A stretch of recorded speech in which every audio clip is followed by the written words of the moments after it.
Okay, class. So we will discuss today electrostatics class. Okay. So electro stand for basically charge and static for rest.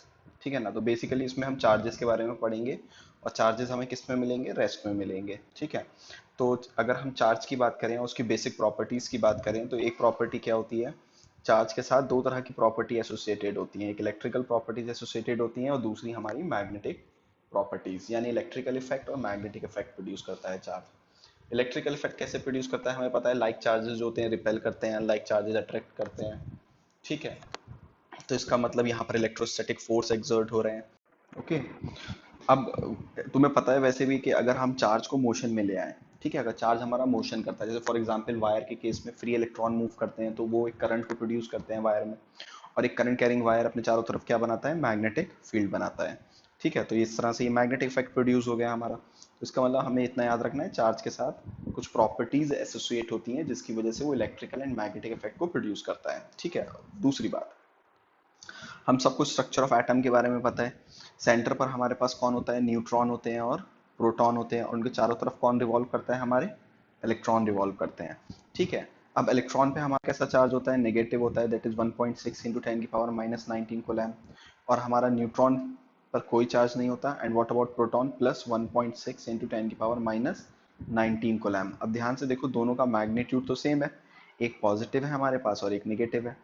अगर हम पूछें कि what is overall charge on the atom, so you will say if number of electron equals number of proton, तो उस case में हमारे पास total charge कितना हो जाएगा, जीरो हो जाएगा। तो इसीलिए हमारा कोई भी एटम अगर हम बात करें वो क्या होता है, इलेक्ट्रिकली न्यूट्रल होता है। ठीक है, अब ऐसा समझो कि अगर तुमने किसी तरह से इलेक्ट्रॉन्स को किसी एटम में, किसी बॉडी में ऐड कर दिया, इफ यू ऐड इलेक्ट्रॉन, तब क्या होगा। देखो, फॉर एग्जाम्पल हमारे पास एक बॉडी है और इस बॉडी में तुमने किन को ऐड करा, इलेक्ट्रॉन को ऐड करा। अब इलेक्ट्रॉन को जब उनमें ऐड करोगे तो उसकी वजह से नंबर ऑफ इलेक्ट्रॉन ज़्यादा हो जाएंगे नंबर ऑफ प्रोटॉन से, मतलब नेगेटिव चार्ज ज़्यादा हो जाएगा पॉजिटिव चार्ज से। और जब नेगेटिव चार्ज ज़्यादा हो जाएगा पॉजिटिव चार्ज से, तो इसका मतलब बॉडी नेगेटिवली चार्ज हो जाएगी। बॉडी हमारी कैसी चार्ज हो जाएगी, नेगेटिवली चार्ज। ठीक है, तो इस तरह से हम नेगेटिवली चार्ज बॉडी को बना सकते हैं बाय एडिंग इलेक्ट्रॉन। ठीक है, अच्छा, वैसे भी अगर हम इलेक्ट्रॉन को ऐड कर रहे हैं तो बॉडी का मास ज़्यादा हो जाना चाहिए, तो mass of the body will increase. ठीक है, उसी तरह से अगर मैं किसी बॉडी में से इलेक्ट्रॉन को रिमूव कर दूं, ठीक है, तो अगर मैं किसी बॉडी में से इलेक्ट्रॉन को रिमूव करता हूं तो क्या होगा, देखो, सपोज मेरे पास एक बॉडी है और उसमें से मैंने इलेक्ट्रॉन को रिमूव कर दिया। ठीक है, तो जब हम बॉडी में से इलेक्ट्रॉन को रिमूव करेंगे तो हमारा नंबर ऑफ इलेक्ट्रॉन कम हो जाएगा नंबर ऑफ प्रोटॉन की कंपैरिजन में। ठीक है, तो हमारा नेगेटिव चार्ज कम हो जाएगा, पॉजिटिव चार्ज ज़्यादा हो जाएगा। तो ओवरऑल बॉडी कैसी हो जाएगी हमारी, पॉजिटिवली चार्ज्ड। ठीक है, अब पॉजिटिवली चार्ज कैसे हुई, बाय एडिंग इलेक्ट्रॉन और by removing electron, by removing electron. ठीक है, तो मास क्या हो जाना चाहिए, इंक्रीज की डिक्रीज, ऐसी बॉडी का मास डिक्रीज हो जाता है। ठीक है, तो दो बातें याद रखनी है हम लोगों को, कि अगर किसी बॉडी में तुम इलेक्ट्रॉन को ऐड कर रहे हो तो उसके पास एक्सेस इलेक्ट्रॉन की वजह से नेगेटिवली चार्ज हो जाएगी, और किसी बॉडी में से इलेक्ट्रॉन को रिमूव कर रहे हो तो डेफिशिएंसी ऑफ इलेक्ट्रॉन की वजह से बॉडी पॉजिटिवली चार्ज हो जाएगी। ठीक है, तो ये दो बातें हमें याद रखनी है। ठीक, अब नेक्स्ट प्रॉपर्टी को रीड करो, देखो क्या बोल रहा है वो।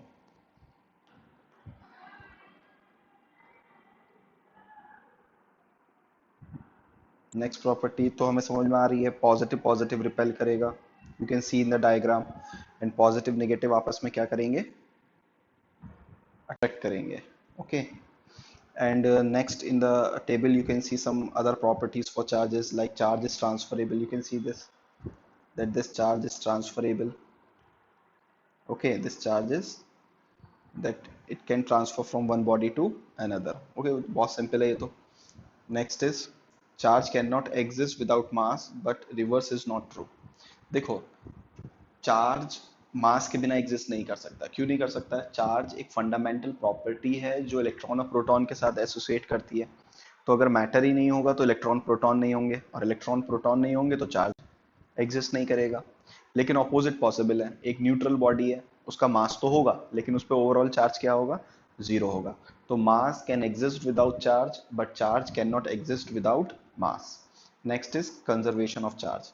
अभी कंजर्वेशन ऑफ चार्ज थोड़ा सा इंपॉर्टेंट है, इसके बारे में याद रखना है, दैट कंजर्वेशन ऑफ चार्ज की अगर हम बात करें, the charge of an isolated system is conserved.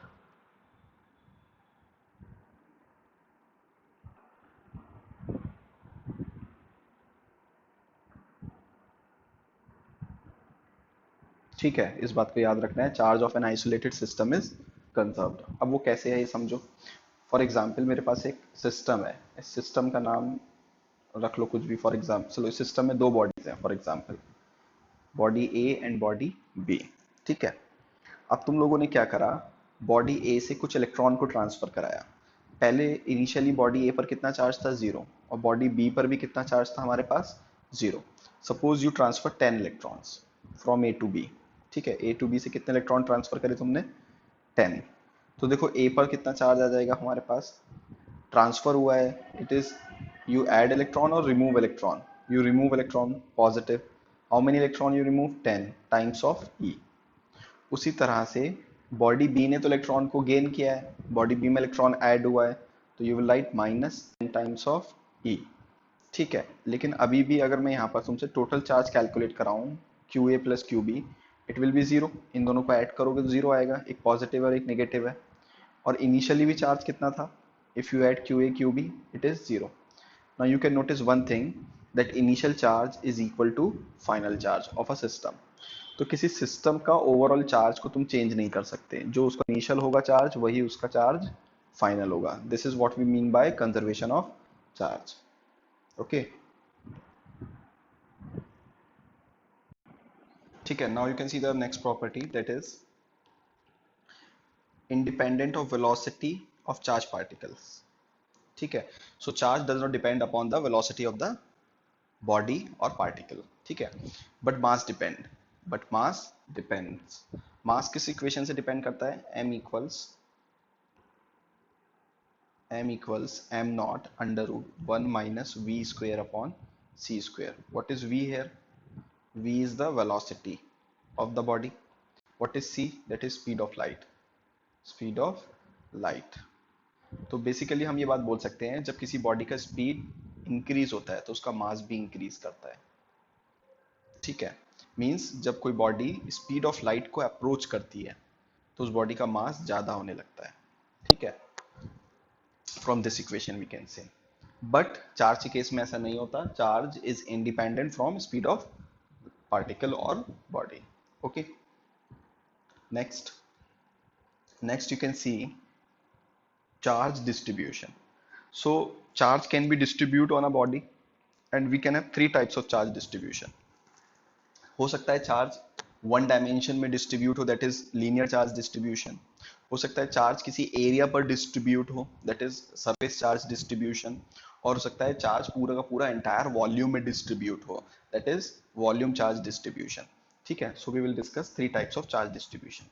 Okay, okay class, सबसे पहला चार्ज डिस्ट्रीब्यूशन हमारे पास क्या है, the first one is linear charge distribution. So इस केस को डिस्कस करने के लिए ऐसा इमेजिन करो, एक बहुत थिन वायर है हमारे पास, लाइक अ ह्यूमन हेयर। ठीक है ना, so we have a very thin wire and you give some charge to this thin wire, you can see here this in this example. ठीक है ना, ये डायग्राम में देख सकते हो आप लोग। ठीक, अब अगर मैं इसके एरिया की बात करूं, इस वाले एरिया की, ये एरिया तो बहुत ही कम होगा, सो इस एरिया को वी कैन नेग्लेक्ट, इसको हम नेग्लेक्ट कर सकते हैं। तो इसमें चार्ज जो है डिस्ट्रीब्यूट सिर्फ लेंथ के अलॉन्ग है, so it is one dimension, we can say the charge is distributed in 1D. Okay, so in this case if you want to write charge density, so you will use lambda. What is lambda, that is linear charge density. Why we are using linear charge density, ठीक है ना, क्यों, क्योंकि यहाँ पर charge कितने dimensions में है, सिर्फ 1D में है। तो लैम्डा को हम डिफाइन करते हैं, that is charge per unit length. ठीक है ना, can you can C charge divide by length, that is linear charge density. ठीक है ना, अब फॉर एग्जांपल देखो, ये एक रिंग दे रखी है हम लोगों को, मान लो इस रिंग का रेडियस कितना है, आर, और इसके लिए मुझे लैम्डा लिखना है। तो मैं कैसे लिख सकता हूँ, मान लो इस पर टोटल चार्ज कितना डिस्ट्रीब्यूट है, capital Q.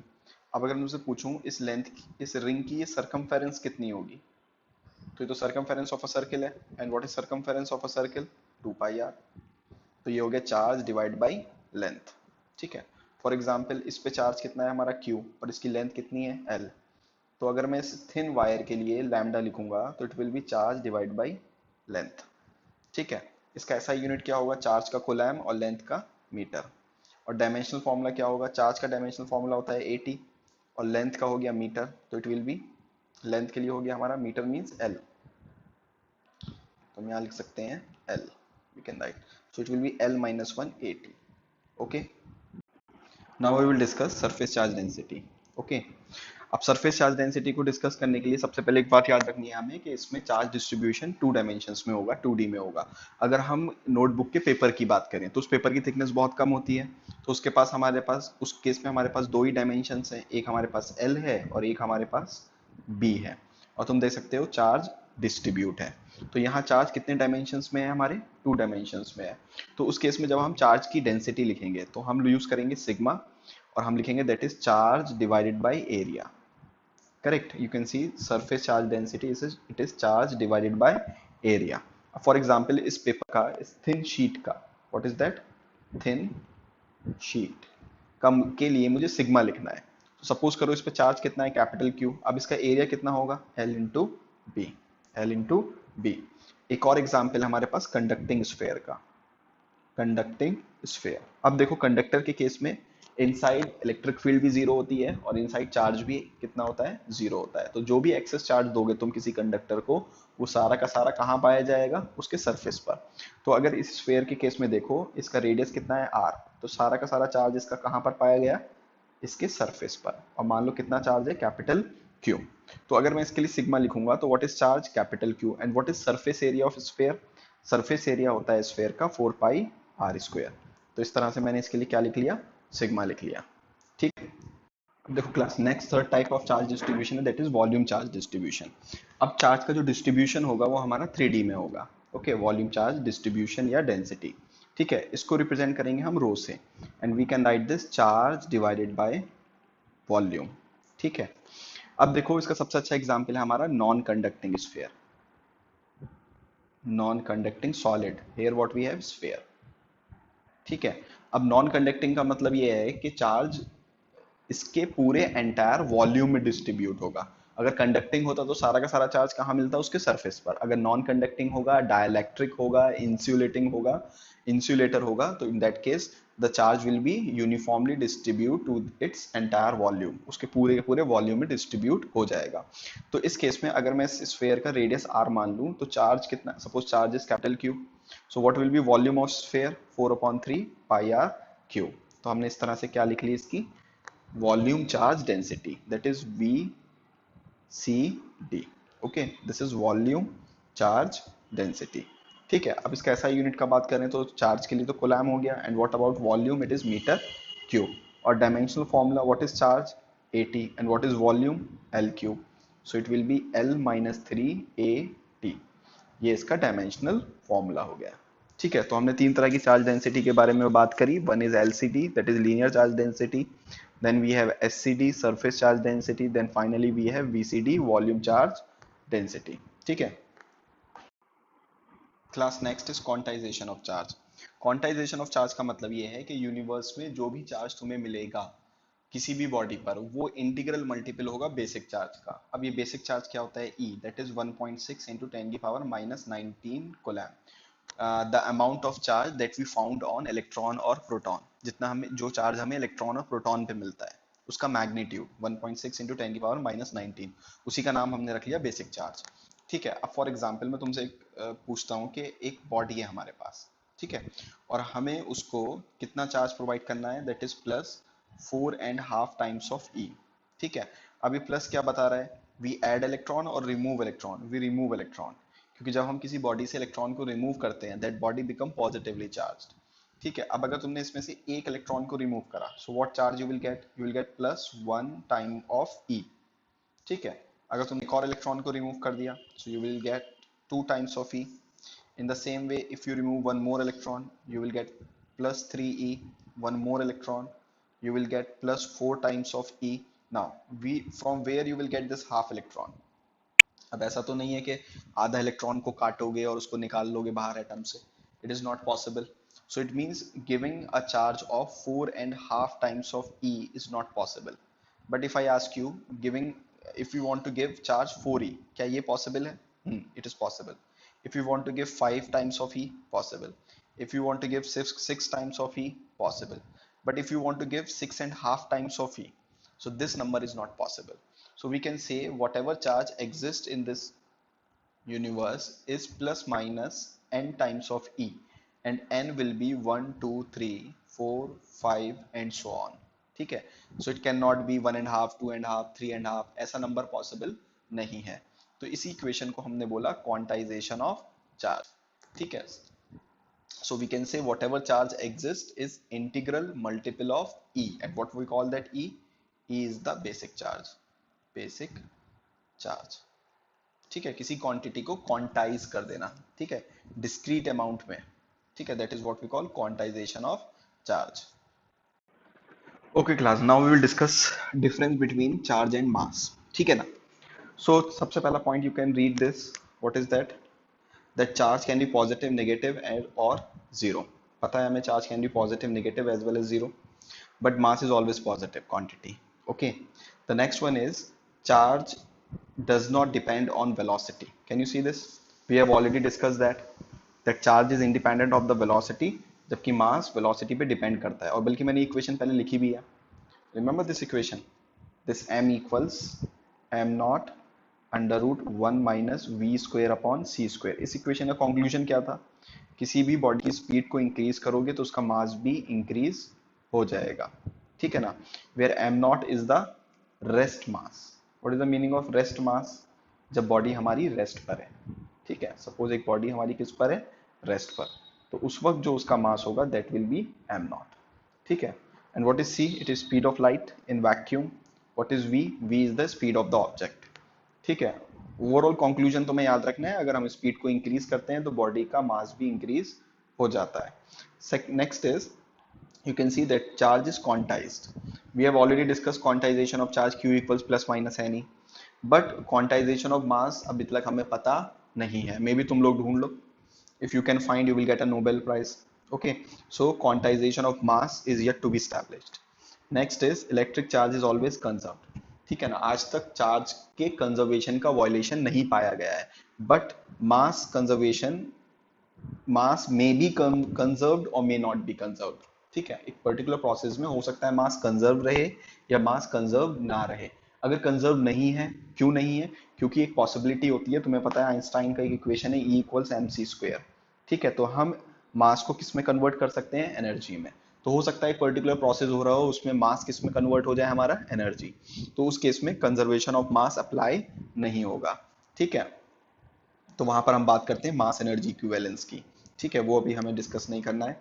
Next is force between the charges can be attractive और रिपल्सिव. हमें पता है positive positive will repel each other and positive negative will attract each other. लेकिन अगर हम बात करें ग्रेविटेशनल फोर्स की, तो मास हमेशा एक दूसरे को अट्रैक्ट करते हैं. Gravitational force is always attractive. ठीक है, so these are some basic differences between charge and mass. Okay.